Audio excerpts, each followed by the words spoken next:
Hi, I'm Kathleen, and I'm a 3L law student and LSAT tutor. I help students, especially those who learn different, to break down the LSAT into clear, teachable strategies. So in today's video, we're going to talk about the question types.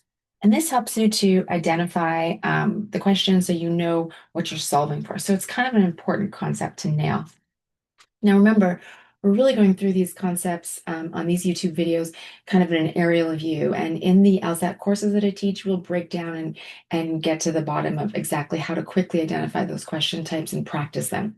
So if you kind of start to understand it from this video, that's the goal. And then reach out to us and we can make it even more solid. So question types, let's work through this. So why do question types matter? Well, because the LSAT is a timed test. And so the faster that you can recognize the type of question that you're answering and match the appropriate answer to it, the faster you can get the correct answer and the faster that the more chance you'll have to be successful in the exam. So the LSAT reuses the same moves, knowing types and turns chaos, into checklists. So when you can identify a question type and know what that means for your answer choices, you'll move through the test with more confidence and quicker. That results in, like we've said here on this slide, less overwhelm. So one small job per type. So rather than looking at the question, feeling overwhelmed by what it's asking you, you're able to identify what question type it is, and that lets you know better which answers it definitely is not going to be.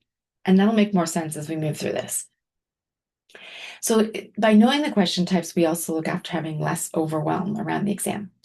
So then we have the autopilot part, or the under time, the kind of triggers and action it talks about.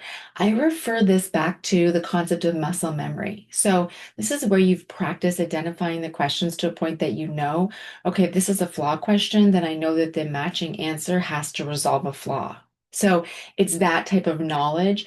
And again, something that I try to repeat is that you need to understand that the LSAT is not about testing your knowledge of what the question is about as much as your knowledge of understanding what the question is asking, which is two separate things. Your undergrad degree has taught you to answer knowledge-based questions, whereas the LSAT is trying to evaluate if you will read the actual question and find the appropriate answer.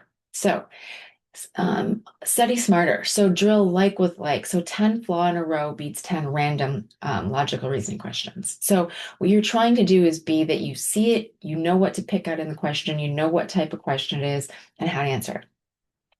So don't jump away when I say ADHD friendly. So you don't have to be identified with ADHD, and it's not even necessarily ADHD. Perhaps you just learn in a different manner than everybody else. What you have to recognize is the LSAT's it's a typical standardized test, and it is built for one type of learner. And so the way around that is to teach yourself in a way that you learn best, and that's what we're here to do. So one focus per set, 10 to 15 minute sprints, clear stop, and a quick reward. So don't dive into this for hours. You're going to go into this and really drill down on just like you do at the gym. You're going to drill down on what you're focused on. And today it's about identifying the question types. Okay, logical reasoning. So we're looking for triggers and what to do. So main conclusion, rule, and method. Triggers are therefore, claim, and evidence. Underline the conclusion and tag any of the rules. So we've got flaw, weakening, strength. You heard me talk earlier about the flaw question. Again, you're going to look for triggers, caused by, only if, a survey, an analog. So you're looking for the gap. So name the leap, attack, or support that link. So what could the flaw be in whatever the conclusion is that they're trying to lead you towards, right? Assumption questions, necessary versus sufficient. Triggers are requires or ensures. What are they assuming must be true? So, we've got here for necessary assumption, we've got must be true, or for sufficient, we've got guarantees that when it says the jump, like the space. And this is all going to make sense as we start to work through these. And inferences, triggers, which follows, most supported. These are the things you're going to see in the question. So you pick the general statement of all premises allowed. So what I would be doing, or what I've done, is when I want to first identify the question type, and then I want to highlight why I believe it's that question type. I don't even care if I'm going to get the right answer yet. At this point, I'm just really nailing down, identifying question types and explaining why I believe it's that question type. Logical reasoning types, triggers, and what to do. So principle, triggers, conforms to, illustrates. There's always these keywords that kind of give us the setup for it. You state the rule in plain words and then you match it. Parallel, reasoning, and flaw triggers, most similar structure. You match the form, quantifiers, and casuals, not topic. And that's tricky right there. It's important. So then resolve, explain the paradox. So triggers discrepancy, apparent contradiction, find the missing difference. So, you're not, again, we're not looking to say what is the correct answer from a knowledge perspective. If the question is about the distance between two buildings, we're not actually looking for what the correct distance between the buildings is. You're not engineers, and no one expects you to be.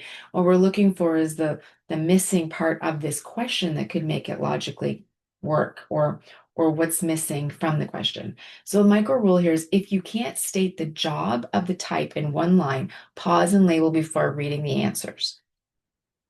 Okay, so again, that's like if you get to this question and you've read the stem and it doesn't make sense to you yet, take a second and let's assess what question type you believe it is and what can you find. I refer to them as triggers, but what signals can you find within the question to help you make that decision? Reading comprehension types, what each one wants. So a main point, primary purpose organization. What's the one sentence point and why is it structured this way? Okay. The author's attitude or tone. So you want to spot value words there. May, like, intensity, things like that. So if we're looking at if we're identifying what the author's tone is or intention is, that's a different type of a question. So then if we're looking at detail line of reference, we're going back to the lines and answering it in their own words. So again, a main point or primary purpose, what's the one sentence point? Again, you use your highlighters on this. And this is again about breaking down those questions and understanding them. Okay, so what each one wants.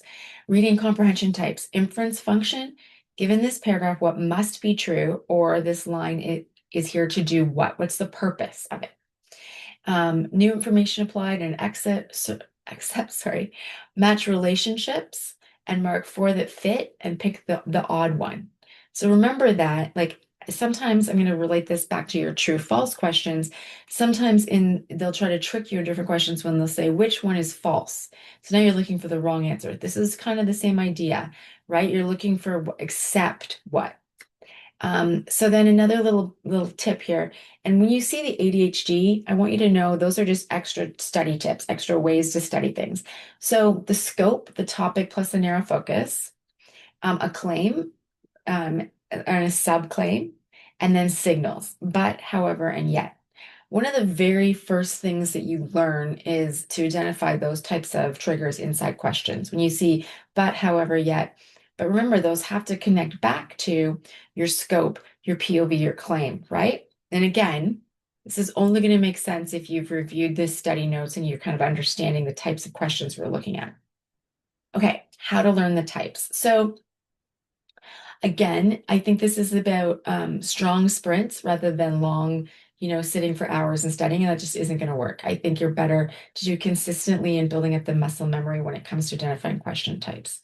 And I think it helps to look at the same question types over and over and read them through and help your mind to become trained around what the similarities are. I also think it helps to read the stem before. Sometimes that even identifies it better. So a 2-to-1 routine, so 2 short type drills, 11 to 12 questions each, one at a time. Use your mistake journal. We've talked about this several times. And again, your mistake journal is not there you want to almost get excited about a mistake journal.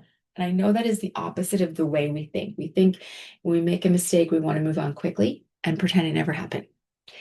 And we're going to learn instead to embrace our mistakes, because if we can identify them and learn from them, then we can make sure we don't make them. So that mistake journal is one of your biggest tools. And that's where you're going to see, oh my gosh, I'm getting all the same question types wrong, or I make the same mistake consistently. So make sure you thoroughly use that mistake journal. You write down the questions you get wrong, you analyze them and break them apart.